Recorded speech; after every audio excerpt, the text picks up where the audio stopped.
இந்த யாகசாலைகளில் யாகத்திற்கு நெய்யாற்றி அக்னி பகவானை ஆராதிக்கின்ற காட்சிகளை நாம் பார்த்துக் கொண்டிருக்கிறோம். எங்களுடைய வழிபாடாக எல்லாருமே பிரதான இடத்தை பெறுவார். அந்த வகையிலே இந்த கோசாலையில் மங்கள விநாயகர் பிரதான இடத்தை பெறுகிறார். விநாயகரை ஒரு காரியத்தை நாம் துவங்கினாலே அந்த காரியம் நமக்கு வெற்றியை தரும் என்பது நமது இறை நம்பிக்கை. அதுபோல மகாபெரிவா வலியுறுத்தி சொன்ன அந்த பசு வழிபாட்டை, கோமாதா வழிபாட்டை காலகாலத்திற்கும் பலரும் நினைவில் கொள்ள வேண்டும் என்பதற்காக, பசுக்களை போற்றி வணங்க வேண்டும் என்பதற்காக இந்த கோசாலையிலே மகாபெரிவா திருமணமானது பிரதிஷ்டை செய்யப்பட்டிருக்கிறது. மகாபெரிவா அன்பர்கள் மகாபெரிவாவை சர்வேஸ்வர சுரூபமாக வணங்குவார்கள், ஈஸ்வரன் சுரூபமாக பார்ப்பார்கள்.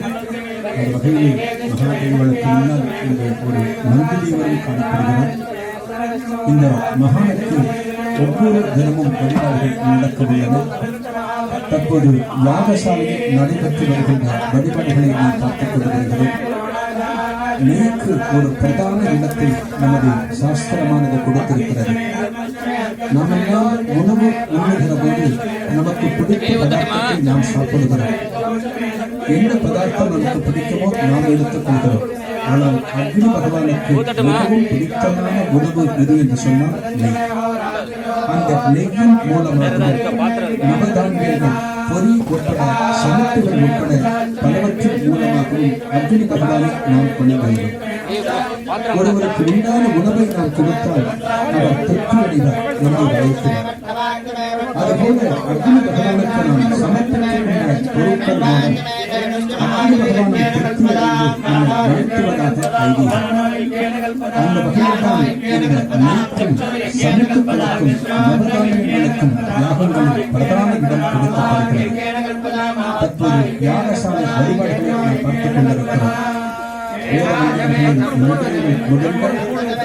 வேத ஆச்சாரியர்கள் அனைத்து விதமான சம்பிரதாயங்களை நிறைவேற்றிக் கொண்டிருக்க அக்னி பகவானுக்கு நடக்கின்ற வழிபாடுகளை நாம் பார்த்துக் கொண்டிருக்கிறோம். இந்த பிரபஞ்சத்திலே பஞ்சபூத வழிபாடு என்பது பிரதான இடம் வகிக்கிறது. எந்த ஒரு நிகழ்வை பார்த்தாலும் தண்ணீருக்கு அங்கே ஒரு வழிபாடு காணப்படும், நெருப்புக்கு ஒரு வழிபாடு காணப்படும்.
Nobody should enter.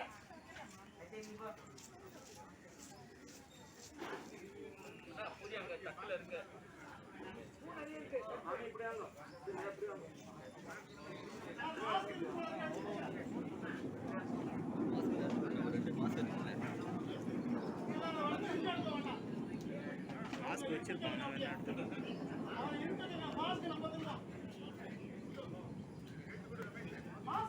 வாங்க உள்ள வாங்க மாஸ்க் இருக்கு மாஸ்க் வேணுமா அங்கேயே இருங்க மாஸ்க் தரோம் மாஸ்க் போட்டுட்டு உள்ள வாங்க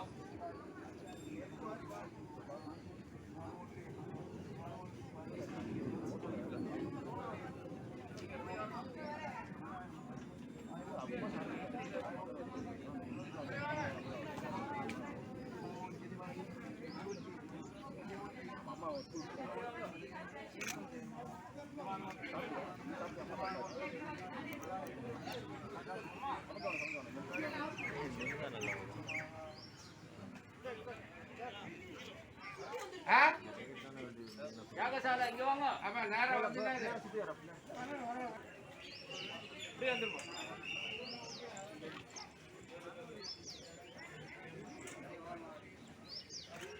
சார் மாஸ்க் போட்டுங்க சார்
अधिष्ठाने विराजमानानां चन्द्रशेखरेन्द्र सरस्वती संयमनानां एवं महामहेश्वरस्य देवतानां अनुग्रह सिद्ध्यर्थम् अनुष्ठितस्य महासंप्रोक्षणे कर्मणः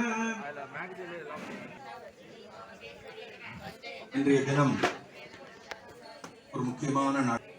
இன்றைய தினம் இன்னும் சற்று நேரத்தில் நடைபெற உள்ளது.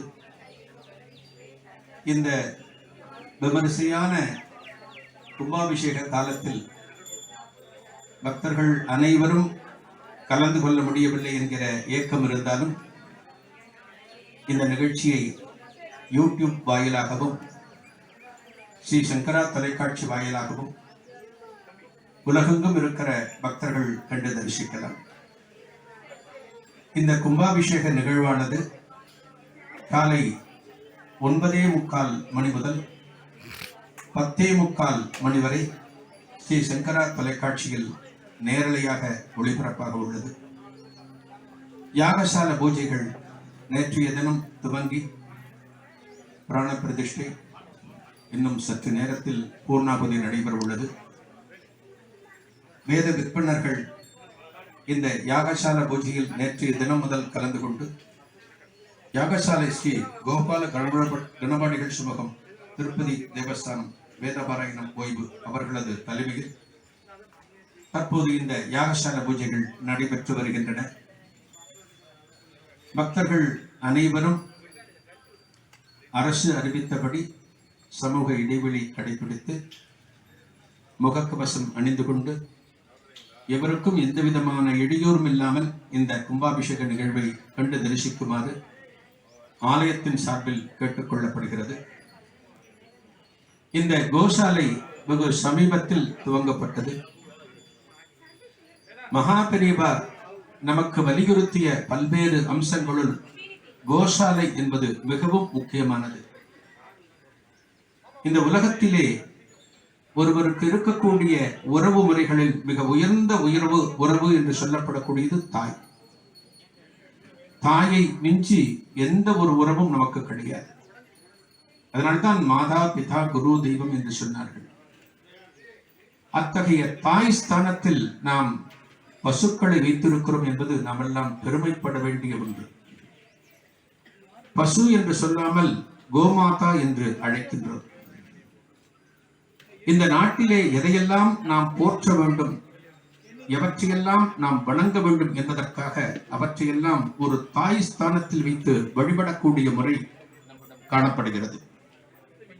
கோமாதா என்று சொல்வது போல நமது தேசத்தை பாரத மாதா என்று சொல்கிறோம். வேதத்தை வேத மாதா என்று சொல்கிறோம். வேதத்தையும் பசுவையும் நாம் சம்ரட்சணம் செய்தாலே நமது வாழ்க்கையில் எந்த விதமான இடையூறும் வராது, எந்த விதமான தீங்கும் வராது, எந்த விதமான நோயும் வராது என்று சொல்லப்பட்டிருக்கிறது. ஒரு பசுவின் உடலில் எத்தனை கோடி தேவதைகளும் வசுருதர்களும் ஆதித்ய வம்சங்களும் தேவதைகளும் வசிக்கிறார்கள் என்பதெல்லாம் நாம் அறிந்த விஷயம். அப்பேற்பட்ட கோசாலை தான் காஞ்சி மகா சுவாமிகளுக்கு மிகவும் பிரீத்தியான ஒரு இடம். எந்த கிராமத்திற்கு மகாபெரிவா முகாம் சென்றாலுமே இந்த மகான் தங்கக்கூடிய இடம் கோசாலையை ஒட்டித்தான் பெரும்பாலும் அமைந்திருக்கும். அந்த அளவுக்கு பசுவை தனது காலம் முழுக்க இந்த மகான் போஷித்தார். இந்த மகான் நமக்கெல்லாம் சொல்லி இருக்கின்ற அறிவுரைகள் படி மகாபெரிவா சொன்ன உபதேசங்கள் நமது வாழ்க்கைக்கு இன்றைய தினம் ஏற்புடையதா, அவற்றையெல்லாம் ஏற்று நடக்க முடியுமா என்ற கேள்விகள் நம் மனதிலே இருந்தாலும் மகான் சொன்ன ஒரு சில விஷயங்களையாவது நாம் கடைபிடித்து வாழ வேண்டும். வேத பாடசாலை நம்மால் இன்றைய தினம் நிர்வகிக்க முடியாது, நம்மால் ஏற்படுத்த முடியாது. ஆனால் எங்கோ ஒரு வேத பாடசாலையில் படிக்கின்ற மாணவர்களுக்கு நம்மால் உதவ முடியும். நம்மால் ஒரு கோசாலை இன்றைய தினம் அமைக்க முடியாது.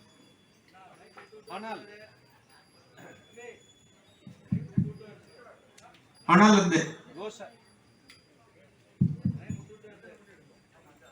அந்த கோசாலைக்கு நம்மால் அளவு ஏதேனும் உதவி செய்ய முடியும். திருமலர் சொல்வார், ஒரு கட்டு பில் போதும் என்று சொல்வார். ஒரு பசுவை நாம் வணங்க வேண்டும் என்றால் அந்த பசுவுக்கு நம்மால் ஆன ஒரு ஆகாரம், ஒரு கட்டு பில் கொடுத்தாலே போதும். இத்தகைய கோமாதாவையும் வேத மாதாவையும் என்றென்றும் நாம் போற்றி ரட்சித்தாலே நடமாடும் தெய்வம் என்று சொல்லப்படக்கூடிய அந்த காஞ்சி மகாபெரிவாளின் பரம அனுகிரகம் நமக்கெல்லாம் கிடைக்கும். இன்றைய தினம் உலகெங்கும் இருக்கக்கூடிய மகாபெரிவா பக்தர்கள் அத்தனை பேருமே அவரவர்கள் இருக்கக்கூடிய தேசங்களில் வேதங்களை கற்று வருகிறார்கள் என்பதெல்லாம் நாம் பெருமைப்பட வேண்டிய விஷயம். கடல் தாண்டியும் இந்த மகானது சிந்தனை மனதுக்குள் வைத்து அந்த இடத்திலும் ஒரு ஆராதனை நடக்குது என்று சொன்னால் அது நிச்சயமாக மகாபெரிவா அருளினால் மட்டுமே முடியும். யாகசாலை பூஜைகள் பூர்த்தியாக போகின்றன. இன்னும் சற்று நேரத்தில் பூர்ணாகுதி நிகழ்ச்சியானது நடைபெற உள்ளது. ஆச்சாரியர்களுக்கு எந்த விதமான இடையூறும் இல்லாமல் அவர்களது கடங்கள் சுமந்து அந்தந்த சந்நிதிக்கு சென்ற போது பக்தர்கள் அவர்களுக்கு வழிபட்டு அவர்களது கைங்கரியங்களை செய்வதற்கு நாம் உதவ வேண்டும். இருந்த இடத்திலிருந்து யாருக்கும் இடையூறு இல்லாமல் இந்த கும்பாபிஷேக நிகழ்ச்சிகளை கண்டு தரிசிக்குமாறு ஆலயத்தின் சார்பில் கேட்டுக்கொள்கிறேன். மீண்டும் நேரடியில் சந்திக்கிறேன். நன்றி. எடுத்து சொல்லிட்டு எல்லாரும் கேட்கணும். எப்பயாவது நீங்கள் அனுஷ்டிச்சாலும் போகிறோம் அப்படிங்கிற மாதிரி நிறைய சொல்கிறேன். அவருடைய உபன்யாசம் கேட்டு கேட்டு அப்படியே அமைதியாயிடும். எல்லாரும் நல்லா, எல்லாருடைய ஹிருதயமும் சுத்தமாகி எல்லாரும் சாத்விக குணமாக மாறுறதுக்கு மாமா காரணமாக இருக்கார். அப்பேற்பட்ட அவர் நமக்கு இன்னைக்கு கிடைச்சதே பெரிய பாக்கியம். ஆமாம், எனக்கு நான் மாமாட்ட பரிச்சயம் இல்லை, ஆனால் உலகம் பூரா அவருடைய கீர்த்தி பிரகாசம் உள்ளது. பேர் கூட இருக்கு. ஆமாம், பெரியவா பேர். ஆமாம், இவருடைய உபன்யாசம் டிவியில் வருதுன்னா அப்படியே நிற்பேன் நான். அந்த நிமிஷம் எல்லா வேலையும் கீழே போட்டுடுவேன். ஸ்டடி அது முடிஞ்சாதான். அப்போ சொல்லுவேன், அந்த ஜனகணமன பாடும்போது யார் எங்கே இருக்காலோ அந்த இடத்துல அப்படியே நிற்கணும்னு சொல்லுவாங்க. முன்னாடியெல்லாம் நிற்கிற இடத்துலேருந்தே சல்யூட்டு. அந்த மாதிரி ஒரு பெரிய உபன்யாசம்னா அவ்வளவு அமிர்தமாக இருக்கும். இந்த அப்பேற்பட்ட மகான் இன்னைக்கு நமக்கு கிடச்சிருக்க. நடமாடும் பெரியவா மாதிரி நல்லதை சொல்லி கொடுக்கறதுக்கு நமக்கு வேண்டியிருக்கு இல்லையா? சொன்னா தானே, அந்த காதால் கேட்டால் தானே நமக்கு மூளை வேலை செய்யும். மகான் நமஸ்காரம் மாமா. ஜெய ஜெயசங்கர், ஹர ஹர சங்கர்.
சிந்தம் ஞானதம் சாந்தரூபியம் ஸ்ரீ சந்திரசேகர குரு அப்படிங்கிறது பிரத்யட்சமா தெரியுது.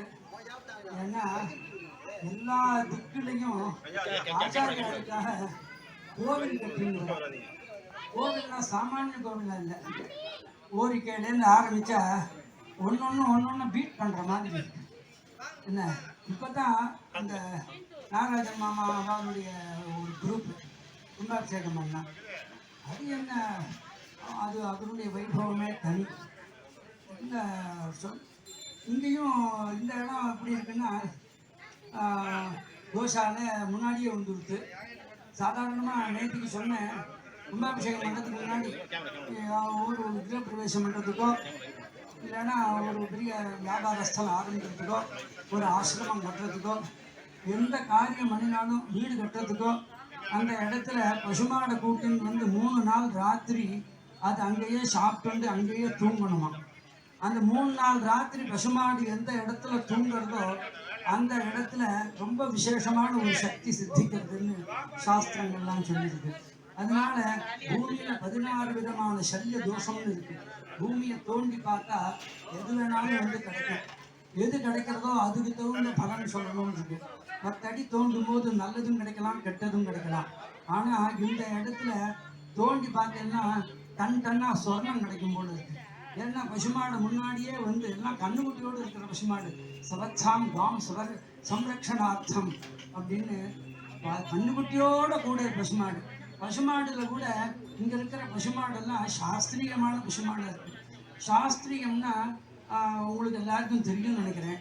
சாஸ்திரம் அசாஸ்திரம், லௌகிகம் வைதிகம். அதனால பேண்ட் போட்டு இருந்தா அது ஒரு யூனிஃபார்ம் தான்.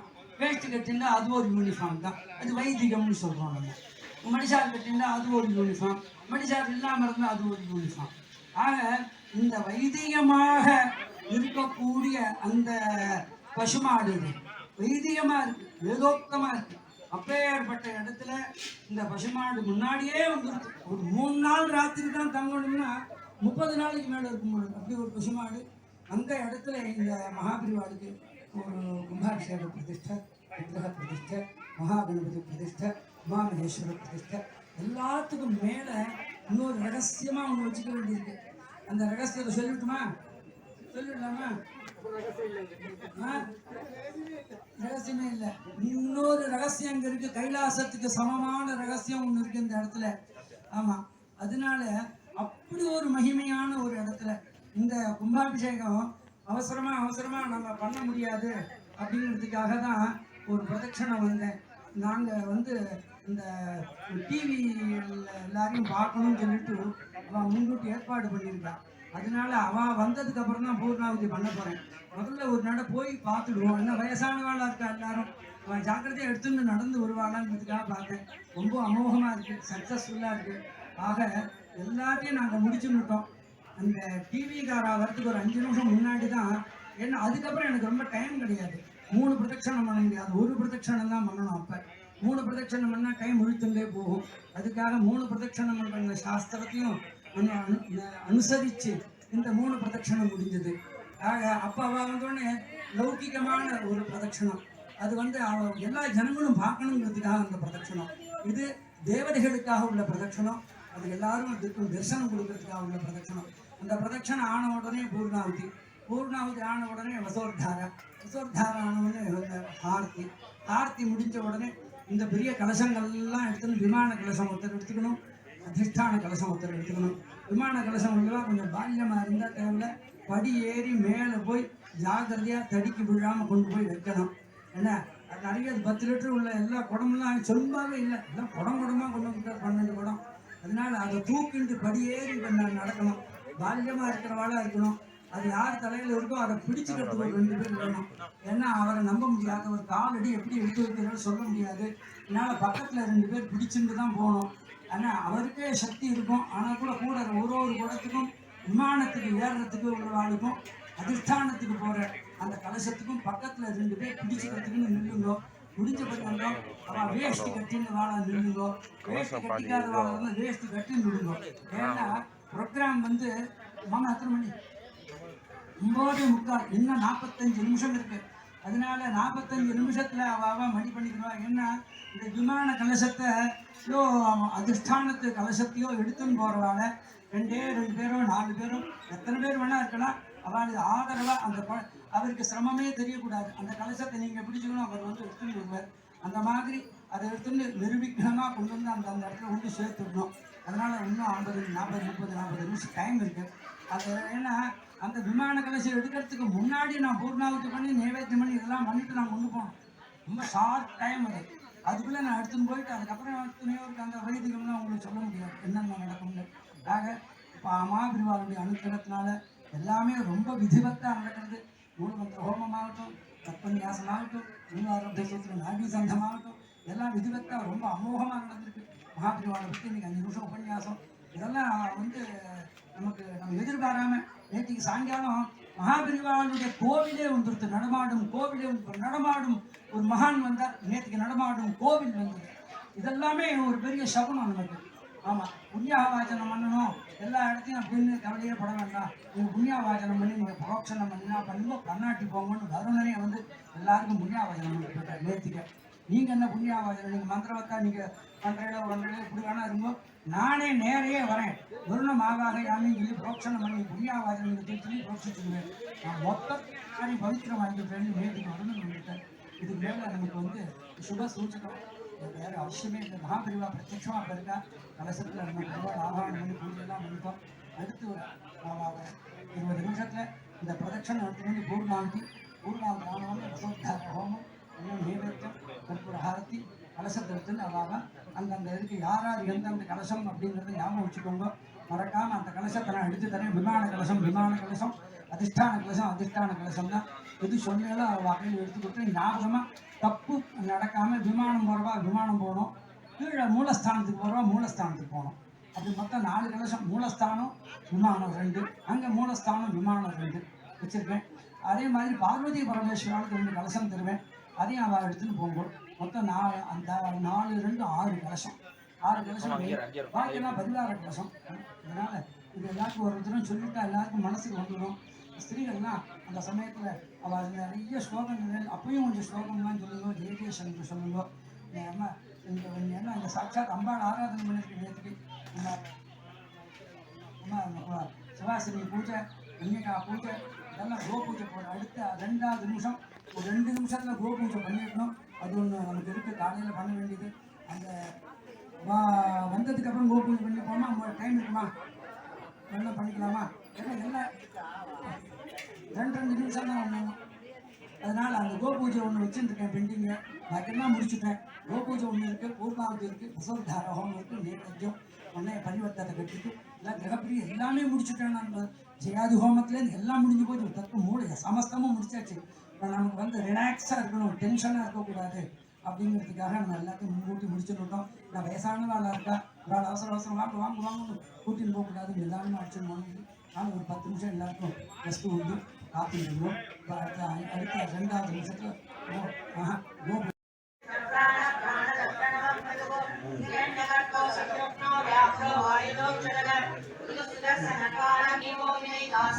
பெரியவா கோவில் வாசல் கிட்ட வந்துருங்க.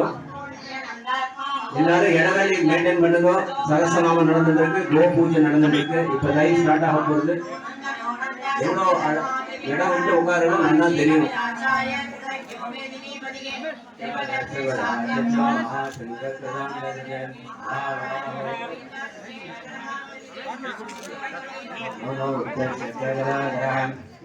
स्वांगो कृष्णो संदर्शनो वर्णो वर्णो वृक्ष पुष्पराक्षो महामनाः स्वावान्वरकानन्दी वनमानेहरायितः आदित्यो योधिरादित्य सविस्मरुगदिदत्तमः भगद्भावन्तभरसुतारुणो प्रविनप्रदः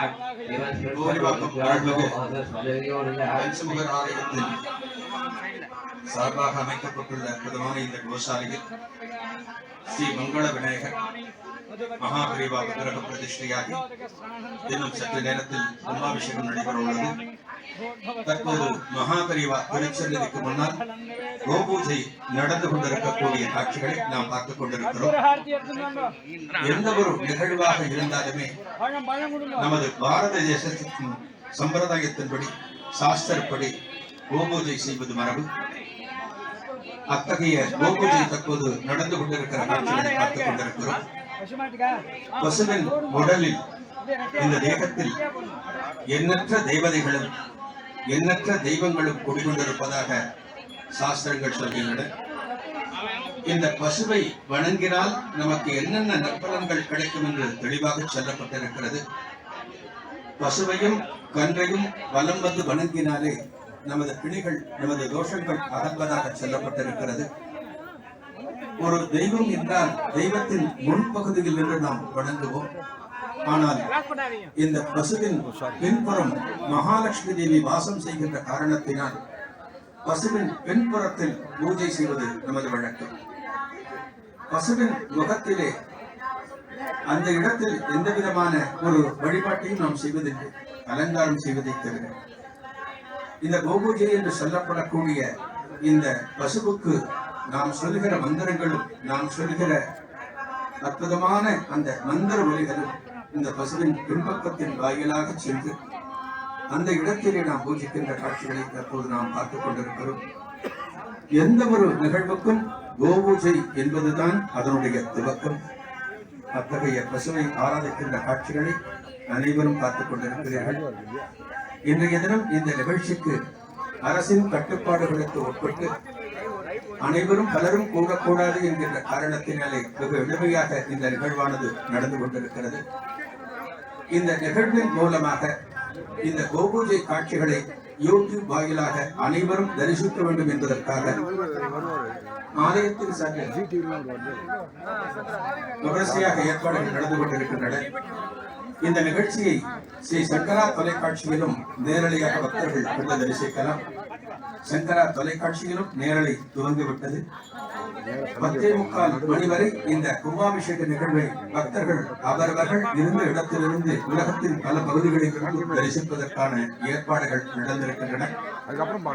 மகாபரிவா திருச்செந்தூரின் முன்னால் அந்த மகான் எதை பிரதானப்படுத்தி சொன்னாரோ அந்த பசுவுக்கு உண்டான வழிபாடுகள் இங்கே நடப்பது நாமெல்லாம் கண்டு இன்புற வேண்டிய ஒன்று. ஒரு பசுவை நாம் மாதா என்று உயர்த்தி சொல்கிறோம். இருக்கின்ற உறவுகளிலேயே உயர்ந்த உறவு மாதா என்று சொல்லப்படுகிறது. அத்தகைய பசுவையும் கோமாதா என்று சொல்லி அந்த பசுவையும் வணங்குவது என்பது கலாச்சாரம். தற்போது பசுவுக்கு நடக்கின்ற ஆரத்தி காட்சிகளை நாம் பார்க்கின்றோம். இந்த ஆரத்தி காட்சியின் பிறகு அடுத்தடுத்து இந்த ஆலயத்திலே பலவிதமான கும்பாபிஷேகம் தொடர்பான நிகழ்வுகள் நடக்கவுள்ளன. பக்தர்கள் அமைதியாக இந்த இடத்தில் கூடியிருந்து காட்சிகளை தரிசித்து இறைவனது அருளை பெற வேண்டும். நடமாடும் தெய்வமாக இன்றைக்கு நம்மிடையே வழங்கி வருகிற மகாபரிவாளுக்கு கோசாலையில் ஒரு திருச்செந்தூர் என்பது மற்றொரு. அத்தகைய திருக்காட்சி, அத்தகைய காட்சிகளைத்தான் நாம் பார்க்க முடியும். இந்த மகாபரிவாளுக்கு கும்பாபிஷேகம் நடந்து இந்த கோசாலையிலேயே இந்த மகாபரிவாளுக்கும் ஒரு சன்னதி காலம் காலமாக இங்கே விட்டிருக்க போகிறது என்பது நாம் எல்லாம் பெருமைப்பட வேண்டும் என்று மகாபரிவா சொன்ன பல தர்மங்களை நம்மால் கடைபிடிக்க முயல வேண்டும். ஒரு பசுவை ஆராதிப்பது என்பது பலவிதமான தெய்வங்களையும் நாம் ஆராதிப்பது போலாகும். ஒரு பசுவை எங்கு கண்டாலுமே அந்த பசுவுக்கு நம்மால் என்ன ஆகாரத்தை தர முடியும் என்று நாம் முயல வேண்டும். ஒரு பசுவுக்கு செய்யக்கூடியது என்பது நமது சந்ததி விருத்திக்கு பயன்படக்கூடிய ஒன்று. அதனால் ஒரு பசுவுக்கு நம்மால் இயன்றதை கொடுக்க வேண்டும். நம்மால் ஒரு கோசாலை இன்றைக்கு நிர்வகிக்க முடியாது. அவரவர்கள் இருக்கின்ற காலச்சூழல் காரணமாக நாம் வசிக்கின்ற இடத்திலே பல பசுக்களை நம்மால் கட்டி காப்பாற்றுவது என்பது இயலாத ஒன்று. அதன் காரணமாக எங்கெல்லாம் கோசாலைகள் காணப்படுகிறதோ, எங்கெல்லாம் பசுக்கூட்டம் தென்படுகிறதோ அந்த பசுக்கூட்டங்களை நாம் ஆராதிக்க வேண்டும் என்பதற்காகத்தான் பசுவுக்கு நம்மால் இயன்றதை கொடுக்க வேண்டும்.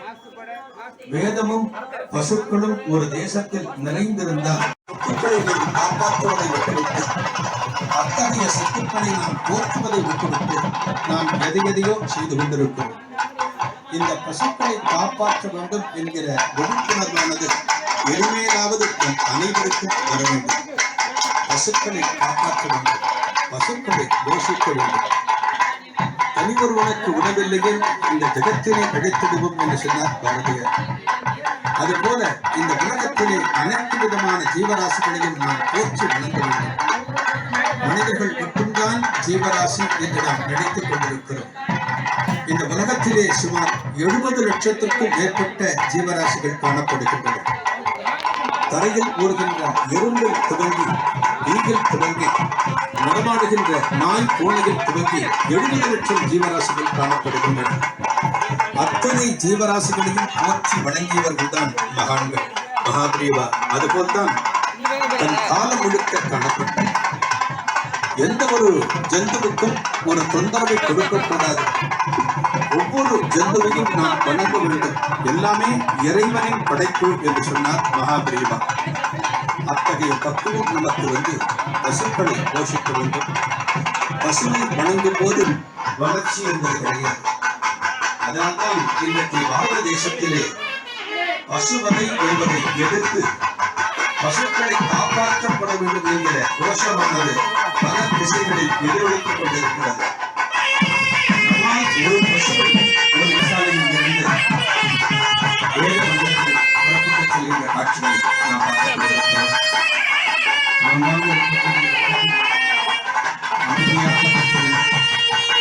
இந்த கும்பாபிஷேகம்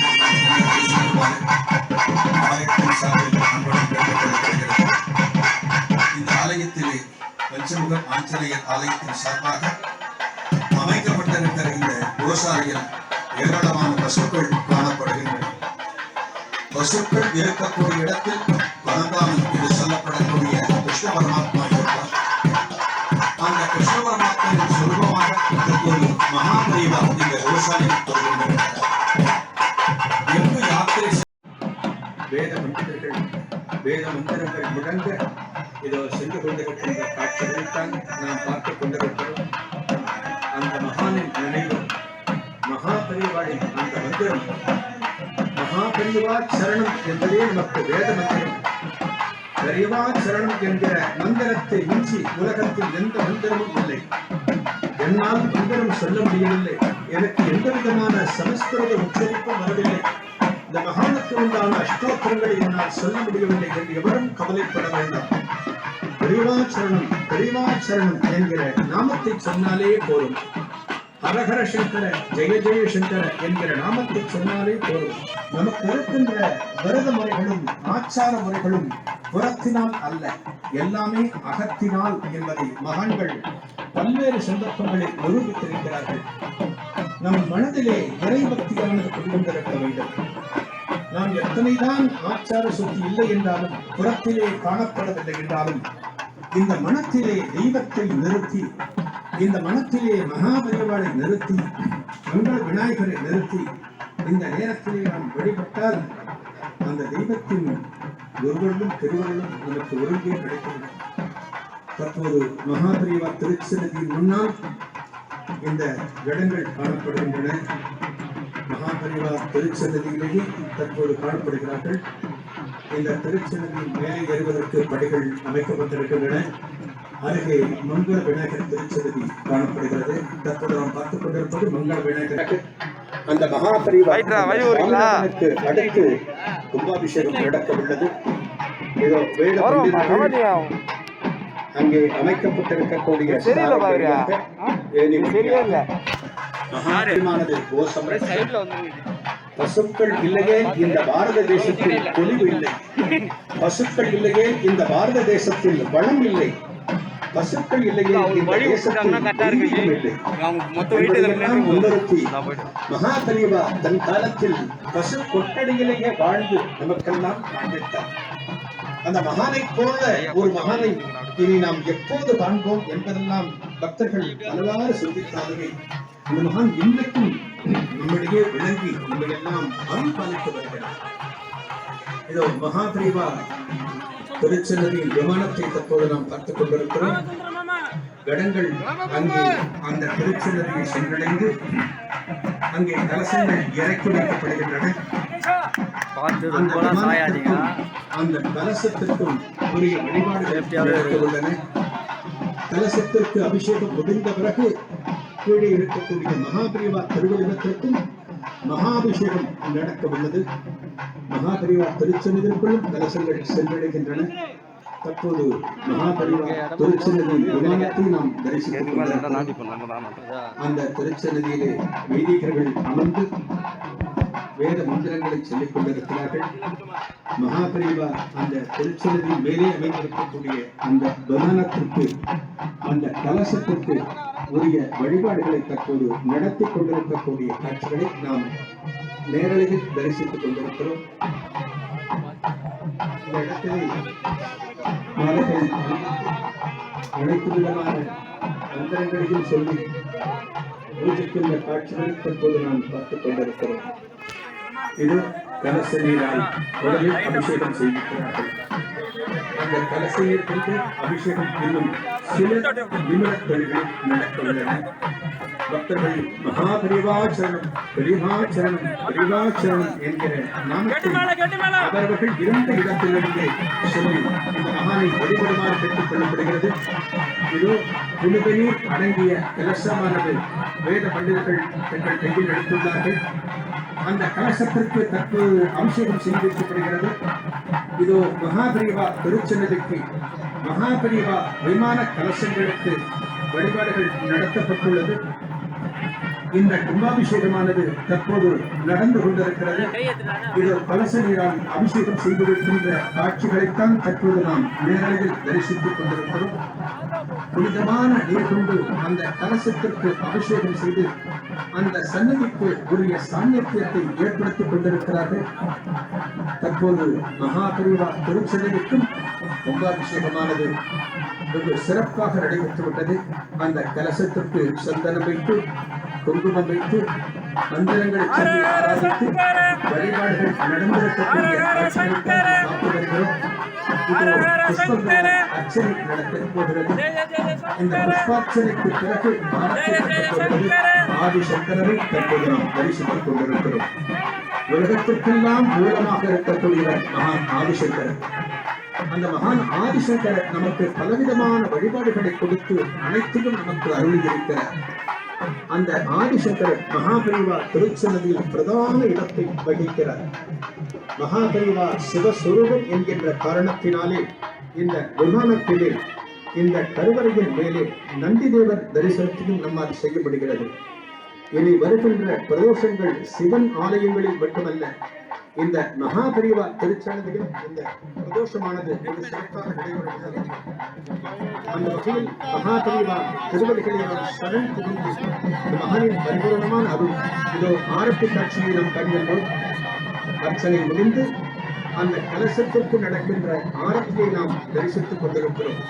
இதோ மகாபரிவா ஆலயத்தையும் அந்த ஆலயத்தின் மேலே அமைந்திருக்கக்கூடிய அந்த விமானத்தையும் தற்போது நாம் தரிசித்துக் கொண்டிருக்கிறோம். பல்வேறு குடியிருப்புகள் மத்தியிலே இந்த கோசாலையானது அமைந்திருக்கிறது. இந்த பகுதியில் அமைந்திருக்கக்கூடியவர்கள் வாழக்கூடியவர்கள் அனைவருமே கொடுத்து வைத்தவர்கள். அனைவருக்கும் மகாபரிவாளின் ஒருவருடன் மங்கள விநாயகரின் திருவருளும் கிடைக்கப் போகிறது. இதோ இந்த விமானத்திற்கு நடைபெற்ற வழிபாடுகள் பூர்த்தியாகி அந்த கலச நீர் பக்தர்களுக்கு தெளிக்கப்படுகின்ற காட்சிகளை நாம் பார்த்துக் கொள்கின்றோம்.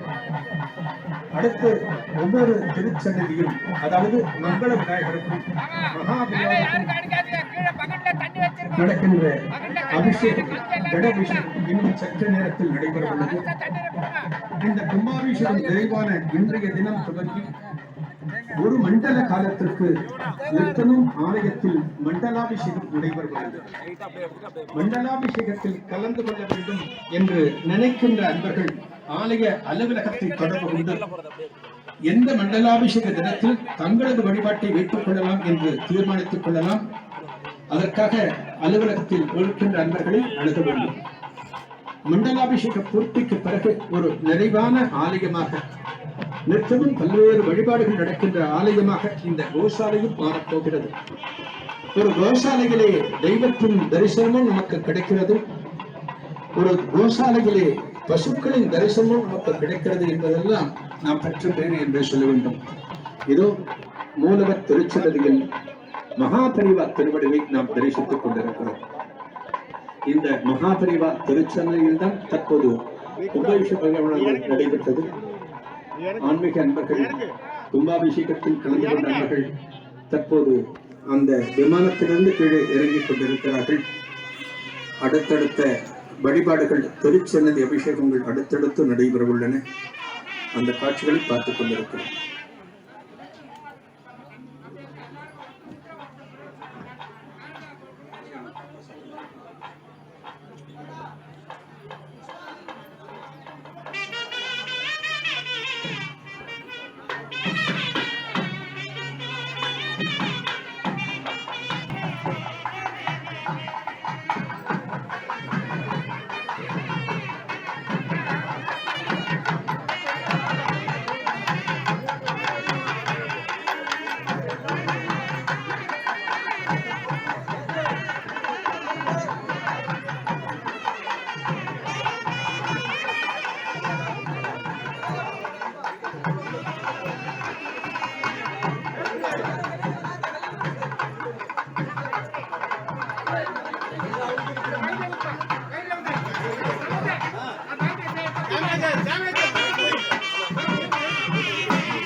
செம்பாக்கத்தில் உள்ள மகாபெரிவா கோசாலையை பற்றி நம்ம இது பண்ணுறதுக்கு வந்திருக்கோம்.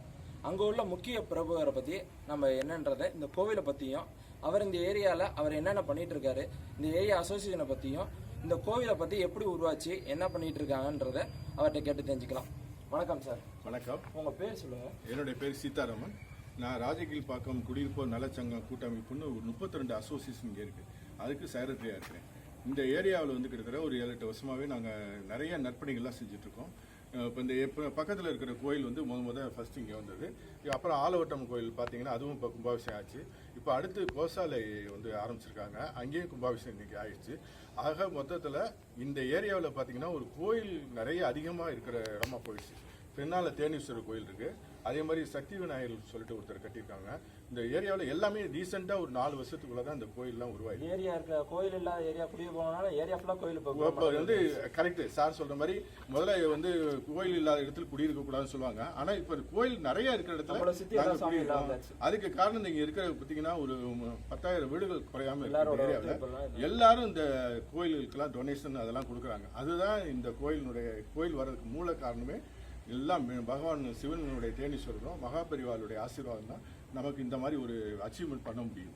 இப்போ இந்த மகாபெரிவா கோயிலில் கும்பாபிஷேகம் இருக்கு. இந்த கோயிலில் என்ன சிறப்பு, என்னென்ன பிரதிஷ்டை பண்ணியிருக்காங்க, சுவாமி விக்கிரம் என்னென்ன பிரதிஷ்டை பண்ணியிருக்காங்க, வேற ஏதாவது இங்கே ஏதாவது சிறப்பு ஏதாவது பண்ணியிருக்காங்க? இப்போ வந்து இப்போ பார்க்க போனால் இந்த பஞ்சமுக ஆஞ்சநேயர் கோயில் ரொம்ப ஃபேமஸாக இருந்தது அந்த அப்போதைக்கு. அவங்களுடைய ட்ரஸ்ட்டு தான் இப்போ இந்த கோசாலை ஆரம்பிச்சிருக்காங்க. இப்போ இந்த கோசாலைன்னு பார்த்தீங்கன்னா இந்த ஏரியாவுக்கு கோசாலையே கிடையாது. இந்த கோசாலை வந்தது இங்க இருக்கிறவங்களுக்கு எல்லாமே ஒரு மகா பிரசாதம் தான். அதாவது எத்தனை பசுமாடு கண்டுபிடிச்சு இப்போ வந்து ஒரு 20-25 இப்போ கொண்டிருக்காங்க. பட் இந்த கோசாலை ஆரம்பிக்கிறதுக்கு பல எதிர்ப்புகள் வந்தது. அப்போ அந்த ட்ரஸ்ட் வந்து ராமச்சந்திர சார் தலைமையில் தான் நடத்துறாங்க. அந்த ட்ரஸ்ட் வந்து ரொம்ப கஷ்டப்பட்டு தான் இந்த கோசாலை கொண்டு வந்தாங்க. இந்த கொண்டு வரும்போது கூட நாங்கள்லாம் அப்போ சொன்னோம் எல்லா நலச்சமும் உங்களுக்கு ஒத்துழைப்பு கொடுக்கும். இந்த ஏரியாவில் இருக்கிறவங்க எல்லாருமே அதில் பார்ட்டிசிபேட் பண்ணுறாங்க. இப்போ அது எப்படிங்கன்னா அதாவது வயசு இறந்து விட்டாங்க, முன்னோர்கள் இறந்துட்டாங்கன்னா அவங்களுக்கு வந்து செய்கிற செயல் வந்து பசுவுக்கு செய்கிற செயல் வந்து அவங்களுக்கு போய் சேரும்னு மகாபரிவார் வந்து ஒரு உபன்யாசத்தில் சொல்லியிருக்காங்க. அதை பேஸ் பண்ணி இங்கே இருக்கிறவங்க எல்லாமே பார்த்தீங்கன்னா முன்னோர்கள் எல்லாருக்குமே தாய் தகப்பன்னு இறந்தவங்கலாம் இருப்பாங்க. அவங்களுக்கு செய்ய வேண்டிய சடங்கை இப்போ வந்து பார்த்தீங்கன்னா கோசாலையில் வந்து அந்த பசுமாடுக்கு செஞ்சு அந்த கோமாதா பூஜை பண்ணோம்னா அவங்களுடைய ஆத்மா சாந்தி அடைங்கிறது ஒரு ஐதீகம். எல்லா இது வந்து இப்போ பண்ணியிருக்கிறது மூலமா இந்த ஏரியா பொதுமக்கள்லாம் நல்ல செழிப்பாக சந்தோஷமா இருப்பாங்க அப்படிங்கிறதுக்கு இது ஒரு உதாரணம் தான் நான் சொல்லிக்கிறேன். நித்திய இந்த கோசாலைக்கு உண்டான பசுக்குண்டான ஆகாரம் தீனம்லாம் எல்லா ஏற்பாடு இப்போ வந்து நாங்க வந்து கிட்டத்தட்ட ஒரு 6 மாசமாவே நாங்க அந்த குரூப்ல எல்லாத்தையும் பண்ணியிருக்கோம். இப்போ இன்னும் கொஞ்சம் தீவிரமா இந்த கும்பாபிஷேகத்தை வந்து இப்போ மீடியா தான் மக்கள்கிட்ட கொண்டு போகுது.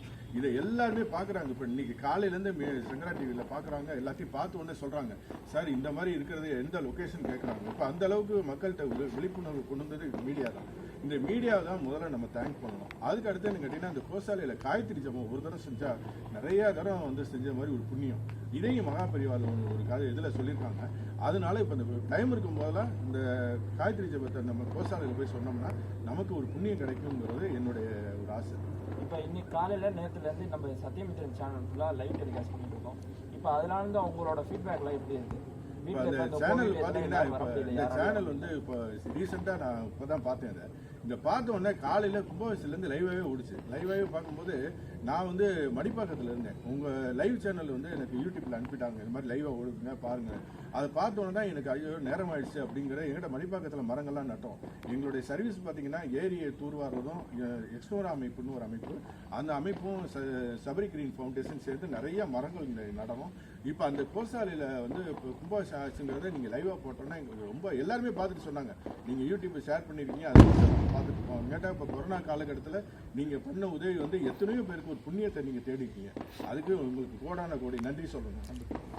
உங்களோட ஆதரவு எங்களுக்கு கண்டிப்பாக தேவை. கண்டிப்பாக எல்லாரும் சேனல் எல்லாரும் சுபிட்சமாக இருக்கணும். மகாபரிவாளுடைய ஆசீர்வாதம் எல்லாருக்கும் கிடைக்கணும்னா நானும் பிரார்த்தனை பண்ணுறேன். நன்றி, வணக்கம். Thank you sir.